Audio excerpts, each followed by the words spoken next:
देखिए, एक न्यूज़ यहाँ पे निकल के आ रही है, इसमें 2 एक्ट इन्वॉल्व है। एक तो एविडेंस एक्ट इन्वॉल्व है, एक फंडामेंटल राइट्स इन्वॉल्व है। तो क्या एक हस्बैंड, क्या एक वाइफ अपने पति का या अपनी पत्नी के जो सीक्रेट फोन कन्वर्सेशंस होते हैं, उनको पति या पत्नी के खिलाफ डिवोर्स के एक्ट में कोर्ट में इस्तेमाल कर सकते हैं क्या? फॉर एग्जाम्पल सुप्रीम कोर्ट में यहाँ पे एक केस पहुंचा है। केस का ब्रीफ जिस्ट मैं आपको बता देता हूँ। ये livelaw.in नाम की एक बड़ी अच्छी लीगल वेबसाइट, इसमें बहुत अच्छे अच्छे इंपॉर्टेंट लीगल व्यू पॉइंट्स निकलते हैं। और इसी केस से रिलेटेड एक पुरानी न्यूज़ है जो कि latestlaws.com में छपी है। आपने फैमिली कोर्ट्स का नाम सुना होगा। ज्यादातर जो डाइवोर्स वगैरह के केसेस होते हैं ना, वो फैमिली कोर्ट में एडमिट किए जाते हैं। तो फैमिली कोर्ट में एक ऐसा ही केस दायर किया गया 2017 में। एक हस्बैंड ने अपनी वाइफ के खिलाफ केस दायर किया डिवोर्स के लिए। अब उसने किस बेसिस पे केस फायर किया ये हम इसमें नहीं जाएंगे, लेकिन उस केस को जीतने के लिए फैमिली कोर्ट के अंदर हस्बैंड ने सीक्रेटली रिकॉर्डेड वाइफ की जो फोन कन्वर्सेशंस थी उनको यहां पे प्रेजेंट किया। मतलब यहां पे हस्बैंड क्या कह रहा है कि वाइफ ने जो सीक्रेटली फोन पे बातचीत की उसको एज अ प्रूफ इस्तेमाल कर रहा है कोर्ट के अंदर। अब सीक्रेटली क्या बातचीत हुई उसमें जाने की जरूरत नहीं है। सवाल यहां पे क्या उठता है? सवाल ये उठता है कि क्या किसी की सीक्रेट बातचीतों को प्रूफ की तरह इस्तेमाल किया जा सकता है कोर्ट ऑफ लॉ में? तो ये जो वाइफ थी जिसके खिलाफ डिवोर्स का केस चल रहा था, ये पहुंच गई Punjab and Haryana high court में। और Punjab and Haryana high court में जाके वाइफ ने क्या बोला कि this is basically a violation of article 21 of the constitution of India. Right to privacy आप कह सकते हो आर्टिकल 21 का पार्ट है। तो समझिए, एक हस्बैंड की अपनी खुद की प्राइवेसी, एक वाइफ की अपनी खुद की प्राइवेसी। अगर अपनी वाइफ अपने प्राइवेट एस्पेक्ट्स में किसी से कोई फोन पे बातचीत कर रही है तो उसको रिकॉर्ड करने की अथॉरिटी किसी को नहीं मिलती, इंक्लूडिंग हिज हस्बैंड। उसका हस्बैंड क्या बोल रहा है कि आप रेफर करिए section 122 of the evidence act. Section 122 of the evidence act साफ साफ ये बोलता है कि भाई क्रॉस एग्जामिनेशन किया जा सकता है। यहां पे अगर वाइफ को किसी रिकॉर्डिंग के बेसिस पे क्रॉस एग्जामिन किया जा रहा है तो हस्बैंड को भी किया जा सकता है। तो अगर आप section 122 of the evidence act खोलते हो तो देखिए यहां पे क्या लिखा है, ध्यान से इस एक्ट को पढ़िएगा। सेक्शन 122 को, कम्युनिकेशंस ड्यूरिंग मैरिज, मैरिज के दौरान कम्युनिकेशंस।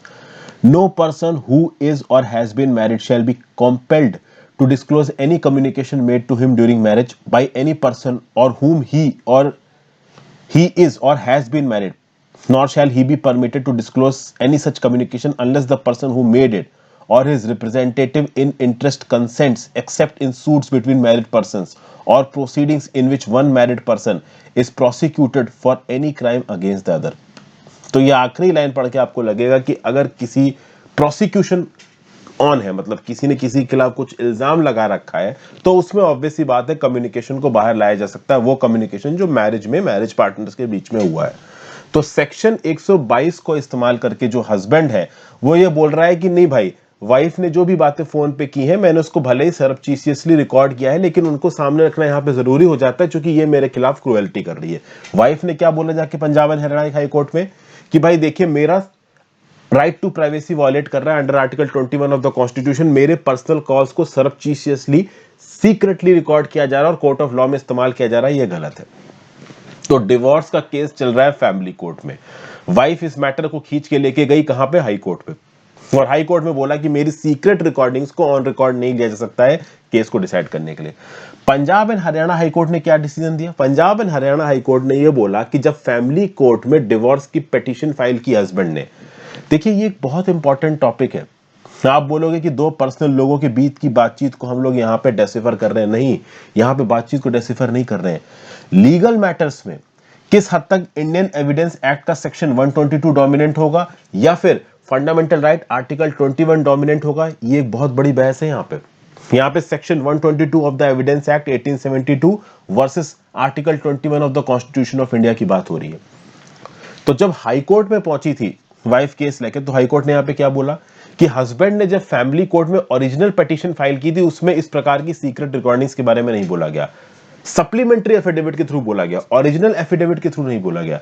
तो उस समय तो Punjab and Haryana high court ने वाइफ के फेवर में बात बोल दी और Punjab and Haryana high court ने बोला कि वाइफ की सीक्रेट रिकॉर्डिंग्स को एज अ प्रूफ इस्तेमाल नहीं किया जा सकता इस डिवोर्स की पिटीशन में। इस बात पे हस्बैंड के अगेंस्ट चला गया, ये ऑब्वियस सी बात है, पूरा का पूरा डिसीजन। चूंकि हस्बैंड क्या कर रहा था, इन्हीं रिकॉर्डिंग्स के बेसिस पे वाइफ की क्रूएलिटी को प्रूव कर रहा था और डिवोर्स मांग रहा था। लेकिन अब इन रिकॉर्डिंग्स को ऑन रिकॉर्ड नहीं लिया जा सकता according to the decision of Punjab and Haryana high court. लेकिन यहां पे हस्बैंड फिर से इस पूरी की पूरी बातचीत को लेकर सुप्रीम कोर्ट में पहुंच चुका है। तो पहले मैटर शुरू हुआ फैमिली कोर्ट में, और देखिए इस पूरे के पूरे इवेंट का जो भी फाइनल आउटकम निकल के आएगा उसके बहुत से मैरिटल केसेस के ऊपर इंपैक्ट आएंगे। क्योंकि देखिए फोन रिकॉर्डिंग किसी की भी हो सकती है, वाइफ की अपने लवर के साथ हो सकती है, अपने फैमिली मेंबर के साथ हो सकती है, लॉयर के साथ हो सकती है, हस्बैंड को फंसाने के लिए बहुत प्रकार के यहाँ पे व्यू पॉइंट्स निकल के आते हैं। और इस प्रकार के एविडेंसेस पहले के डिवोर्स केसेस में वाइफ और हस्बैंड दोनों पार्टीज ने रखे होंगे, क्योंकि बहुत से डिवोर्स केसेस इंडिया के अंदर चलते हैं। तो इस कंटेक्स्ट में सुप्रीम कोर्ट को यहां पे डिसाइड यह करना है कि एक मैरिटल रिलेशन में हस्बैंड और वाइफ के बीच में किसी ने भी केस फाइल किया हो डिवोर्स के लिए, क्या दूसरे की सीक्रेट रिकॉर्डिंग्स को एज एन एविडेंस प्लेस किया जा सकता है कोर्ट के अंदर जब भी डिवोर्स का केस चल रहा हो। अब ऑब्वियस सी बात है, यहां हस्बैंड बोल रहा है कि भाई मेरे खिलाफ क्रुएलिटी हो रही है, तो अपने आप को बचाने के लिए मुझे सामने वाली पार्टनर को क्रॉस एग्जामिन तो करना ही पड़ेगा, उसकी एस्ट्रेंज्ड वाइफ को क्रॉस एग्जामिन तो करना ही पड़ेगा। तो उसके लिए उसने वो रिकॉर्डिंग की, बिना रिकॉर्डिंग के लिए तो असली चेहरा ही सामने नहीं ला पाएगा, इस प्रकार की बातें निकल आएंगी। तो यहां पे सुप्रीम कोर्ट के सामने अब एक बहुत मेजर डिसीजन है कि भाई आर्टिकल 21 को किस हद तक यहां पे बाईपास किया जा सकता है। अभी के लिए जो सुप्रीम कोर्ट में केस फाइल किया है हस्बैंड में, उसमें जो साफ साफ भाषा यूज की गई है वो यूज की गई है कि इंडियन एविडेंस एक्ट 1872 के सेक्शन 122 में साफ साफ लिखा हुआ है कि जो भी मैरिज के बाद कम्युनिकेशन हुआ है उस कम्युनिकेशन को प्रोसिक्यूशन के केसेस में सामने लाया जा सकता है। और उसी लिए मैं यहां पे लेके आ रहा हूं सामने। ऊपर से सुप्रीम कोर्ट की पिटीशन में और बहुत सी बातें लिखी हैं। देखिए एक हस्बैंड और वाइफ के बीच में नॉर्मल मैरिटल रिलेशंस में ऐसी बहुत सी बातें होती हैं जिनका बाहर आना सही नहीं है, और बहुत सी ऐसी बातें होंगी जो कि हो सकता है कोई पार्टी फर्जी तरीके से डिवोर्स पाने के लिए गलत तरीके से ऑन रिकॉर्ड लेके आ रही है। अब उसका कोई प्रूफ नहीं है। देखिए क्योंकि जब वो कन्वर्सेशन हुआ था वहां पे हस्बैंड वाइफ ही खड़े हुए हैं, तो आप प्रूव नहीं कर सकते कि ये बात कही गई है या नहीं कही गई है। तो आज की डेट में प्रूव करने के लिए टेक्नोलॉजी ही एक तरीका है कि जब बात हो रही हो तो किसी पार्टी ने रिकॉर्ड कर लिया और बाद में कोर्ट के सामने रख दिया। तो इस प्रकार की डिजिटल रिकॉर्डिंग्स को फंडामेंटल राइट्स का इन्फ्रिंजमेंट नहीं कहा जा सकता। और यहां पे पेटिशनर अपने फेवर में सेक्शन 14 और section 20 of the family court act 1984 की भी बात कर रहा है, क्योंकि मैरिड पर्सन और किसी भी मैरिज डिस्प्यूट में फेयर ट्रायल के लिए ट्रुथ की डिस्कवरी जरूरी है, और ट्रुथ की डिस्कवरी किसी कंक्रीट एविडेंस के बेसिस पे आएगी। और एविडेंसेस को आप अगर राइट टू फंडामेंटल प्राइवेसी के रिस्पेक्ट में साइड कर दोगे तो फिर मतलब ही क्या बचेगा।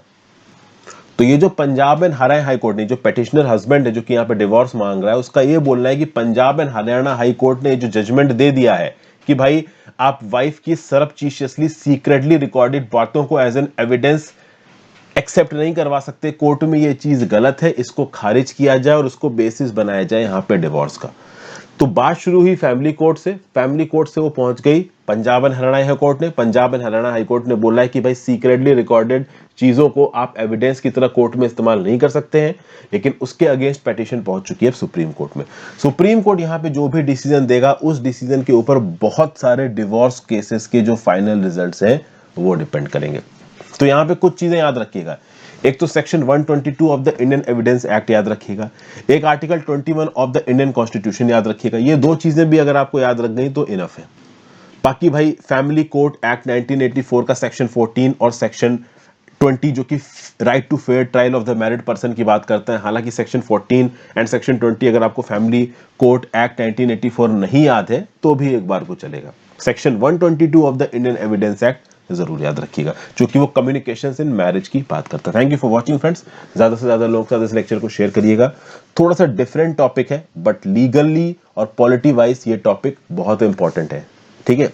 ओवरऑल ये सेक्शन 122 और आर्टिकल 21 ये सब हमेशा आपसे एग्जाम्स में पूछे जा सकते हैं, मेंस में। Have a great day friends, पढ़ते रहिए, ध्यान रखिए अपना, और इंस्टाग्राम टेलीग्राम पे फॉलो कर लीजिए। दोनों चीजों का लिंक नीचे दिया हुआ है, और हो सके तो ज्वाइन बटन दबा के हेल्प करें, it is specifically very helpful. Have a great day, good bye.